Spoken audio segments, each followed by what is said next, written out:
अम्मा जी आओ। बहुत साल बाद ना ई घर में किलकारी गूंजे वाला बा। अपन छोटकी बिया ना उ माई बने वाली बिया। अरे धीरे बोलो, उ कल मुही सुली ना तो ओकर करिया नजर पड़ जाई ओकरा पर, त एगो विपत पैदा हो जाई, जीवन भर ढोए के पड़ी। बड़ा खुशी की बात बाटे। ए सोहित, सोहित, अरे बुआ। हाँ माई। दुल्हन ठीक बाड़ी नू? हाँ माई ठीक बिया।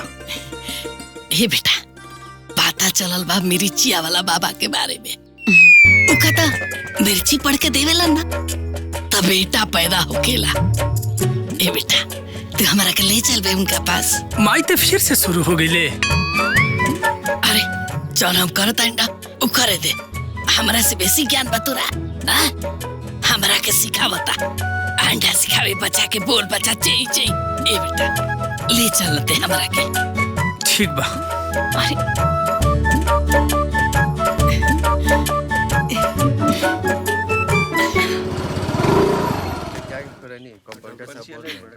चल चल चल।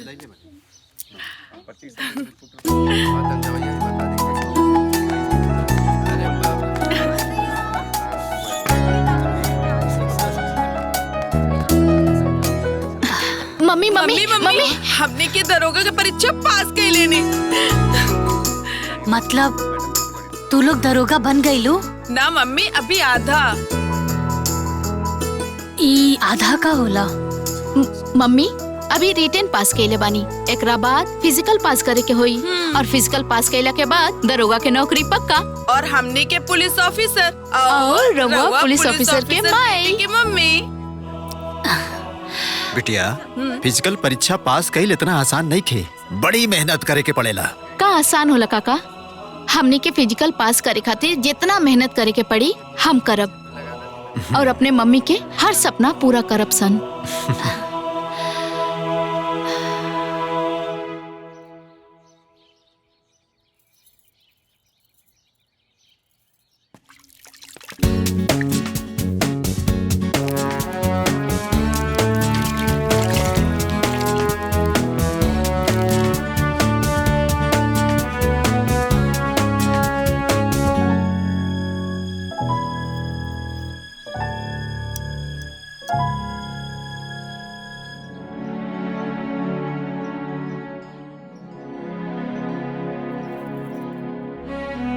हे भगवान, अब यह दिन देखे के बाकी रह गए रे हमरा के।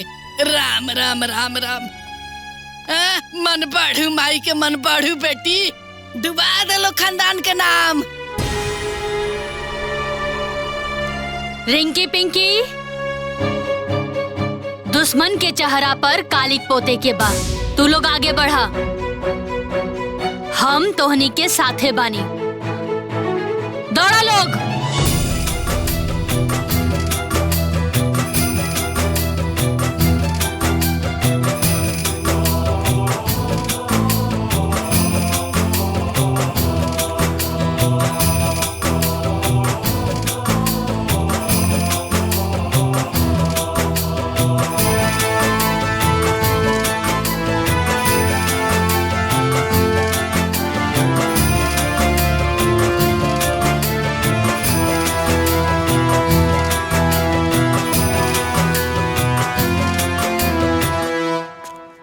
ए बबुआ, रुक रुक रुक रुक। का बाबा?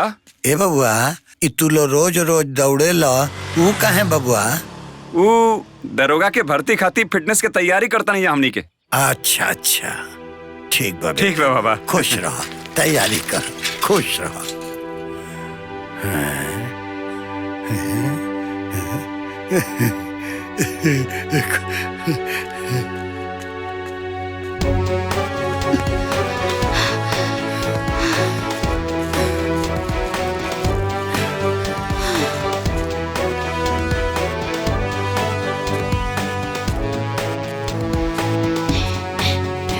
अरे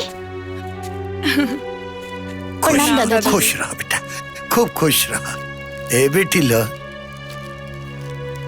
हाय लो, ई काजू बादाम ह, एके खा लिहलो। एकरा खैला से तू लोग के शरीर में ताकत आई हनु।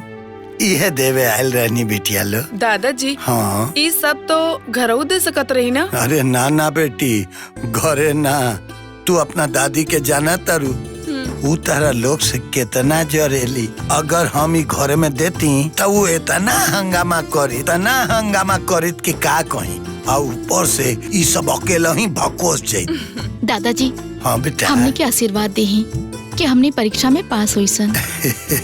हमारा आशीर्वाद तो तू लोग के साथ हमेशा बा बेटा।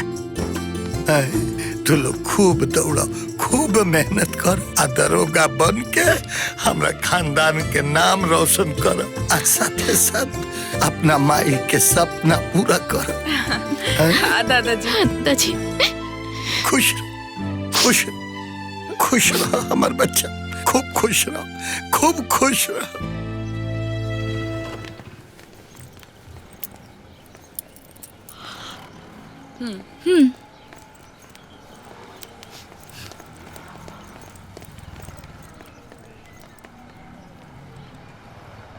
आज हमने के दरोगा के फिजिकल बा। हमने के आशीर्वाद दी मम्मी।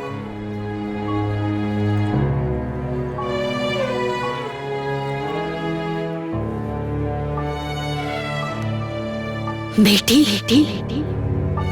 तोहरा माई पर लोग हंस लेबा। तोहनी के जन्म भइला पर लोग हमरा के ताना मर लेबा। तोहनी लोगन के कपार के बोझ बोल लेबा। आज सबके जवाब देवे के बा। आज तोहनी के जीत तोहनी के माई के जीत होखी। तोहार माई के जैसन लाखों ऊ औरतन के जीत होखी जे अपन पति के बिना अपन बेटी खातिर लड़ाई लड़तारी सन। ऊ लइकिन के जीत होखी जे कोनो सपना देखले हुई हैं। जा बेटी जीत के आई। हाँ माई, हमने जीत के आई।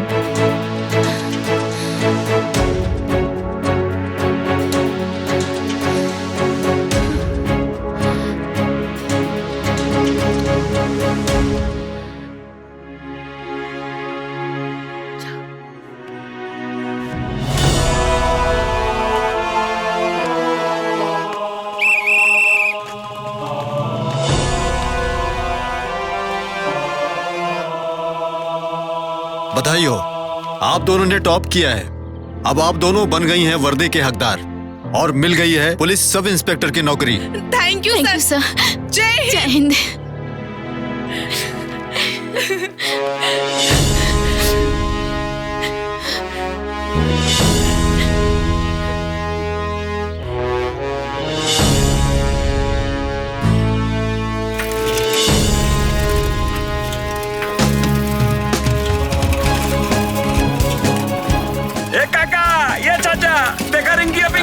भर्ती होली हो। देखा एकरे के कहल जाला किस्मत, जेकर केहू ना होला ओकर ऊपर वाला आधार होला। ए चाची, अरे वो रागनी चाची के दोनों बिटिया दरोगा होली हो। कौन दरोगा हो गई रे? पुलिस वाला दरोगा है चाची। चलो बढ़िया भाई।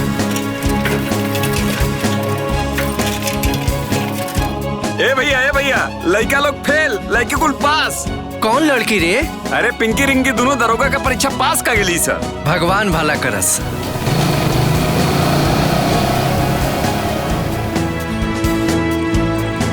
मम्मी चली। मम्मी कहाँ बानी? मम्मी अरे केने बाड़ू? मम्मी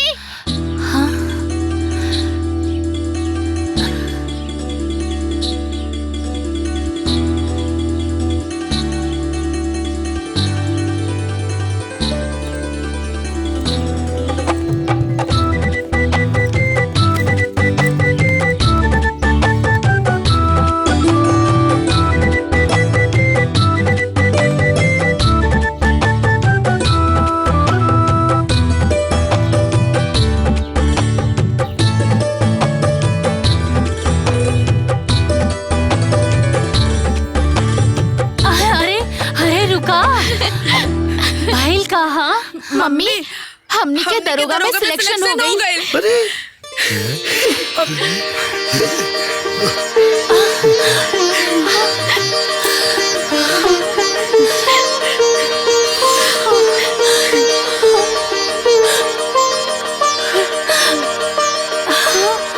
आप क्यों ना बोली कि बेटी बोझ होली सन।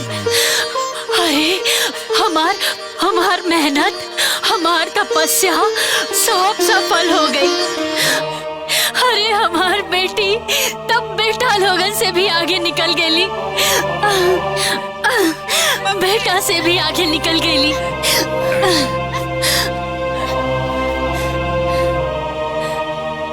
देखा देखा कैसे तीनों नाटक पसरले बाड़ी सन। भगली कहीं लागता कि इनकरे बेटी पास भइल बाड़ी सन।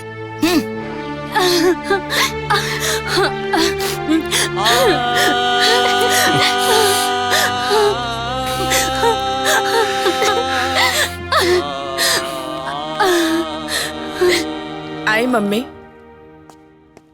आवा मम्मी।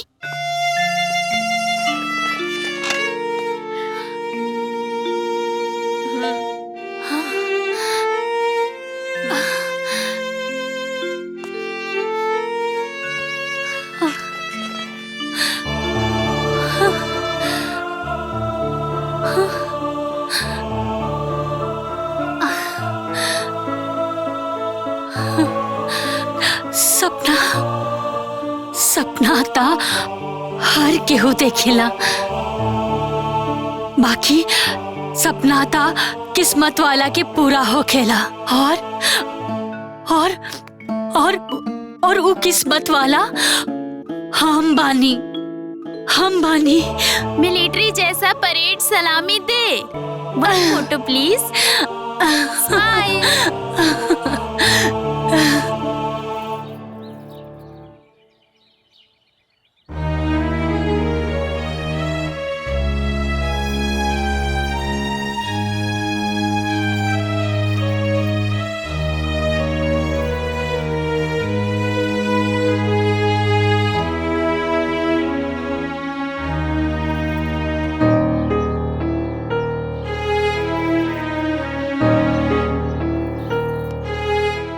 भगवान, हे मिर्ची वाला बाबा, अपना मिर्ची के लाज रखिया, हमर मुंह उजियार कर दिया।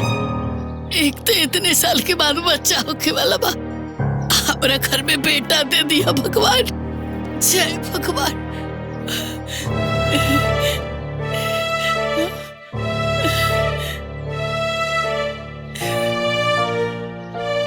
अम्मा जी, अम्मा जी, बच्चा हो गई। चल चल। अच्छा और बच्चा भइला? अम्मा जी बिटिया भइल बा। हाँ।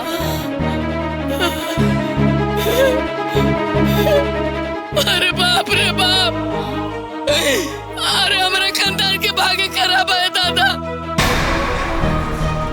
हमरा यो बेटा के बेटी हो गई, विपत हो गई कपार पे। अरे हमरा नून चटा के मार दो।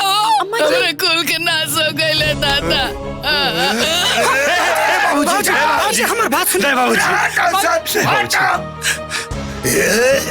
कमीनी अनपढ़ गवार गोबर औरत, अब ते लड़की लड़की के रागल पे। हाय देख हमरा दोनों पोती सन तोरा मुंह करिया क के हमरा खानदान के नाम रोशन कर देली। हाथ जोड़ता नहीं भाऊजी। हमने के समझा भाऊजी, माई के हमने के समझा भाऊजी। भाऊजी समझावा बुद्धिहीन गोबर औरत का समझावा। भाऊजी हम हाथ जोड़ते हैं, समझाओ। हमने के समझा। समझाओ था नहीं भाऊजी, समझाओ था नहीं। हे माई, माई, माई, हे माई, बैठ बैठ। ए माई, अरे आज पूरा गांव जवार तोरा पोती पर नाच करता। अब ते अभिनो बेटा बेटी के परपन में पड़ल बारे। अरे आज ओकनी के वजह से पूरे गांव जवार के सीना चौड़ा हो गइल बा रे माई, चौड़ा हो गइल बा। माई का ओकनी से शान के सम्मान ना मिली? और माई इतने ना, जब हमने के गांव में चलम जाना तो सीना चौड़ा करके चलब जा कि वो हमने घर के बेटी ही है। ए भाई, एक बात ते सोच के बता, आखिर तेहू तो केहू के बिटिया होके न? अगर तोर माई बाप तोरा साथे वैसे भेदभाव कैले रहते तो काय ते दुनिया देखले रहते? अरे ते तो दूर हमने के ना रहते जा, और ना ही हमारी बाबूजी, और ना ही हमारी घर परिवार। देख माई, बेटा बेटी बेटा बेटा सुन के थक चुकल बानी रे। हाँ छोड़ा था नहीं माई, हम पहला बार बाप बनल बानी रे। अब तो ते अपन सोच बदल दे और फर्क ही अपना मन से निकाल दे माई। ए माई, ते हमरा के गोबर कहले ना, अब बाबूजी हमरा के बैल कहलन, तो हम गोबर है, हम बैल बानी। बाकी नहीं हमरा मालूम बारे माई कि बाप अगर बेटी के थाली में खाना खा लेना तो घर अभाग दूर हो जाला रे माई। बाकी री सौभाग्य हमरा के ना मिलल, सोहित के मिलल बा, रोहित के रे माई। हाँ छोड़ा था नहीं माई। हे माई, अरे आजकल बेटी ते आसमान छुआ तारी सन रे, देश दुनिया चलावा तारी सन रे, पूरा दुनिया ओकरी पे नाच कर रहा बा। पता नहीं काहे तोरे जैसन सोच वाले लोगन के सोच नहीं के बदलत रे भाई। छोड़ा था नहीं, बदल देना रे माई, अपन सोच बदल दे, बदल दे।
समय के साथे साथे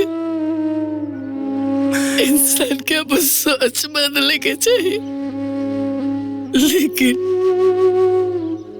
हम मूर्ख औरत आज लकीर के फकीर बनल बानी। दिलीन ए दिलीन,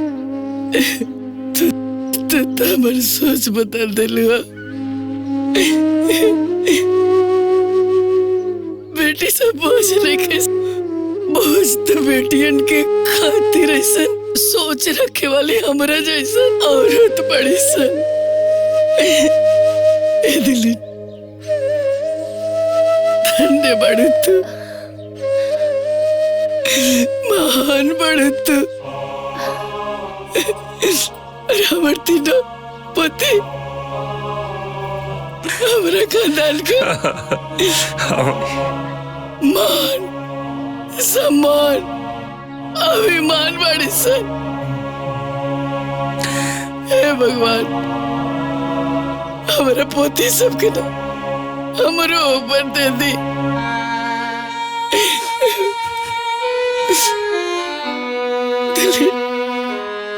हमरा के माफ कर दे। अम्मा जी ऐसा मत कहीं, रवा हमरा से माफी मत मांगी।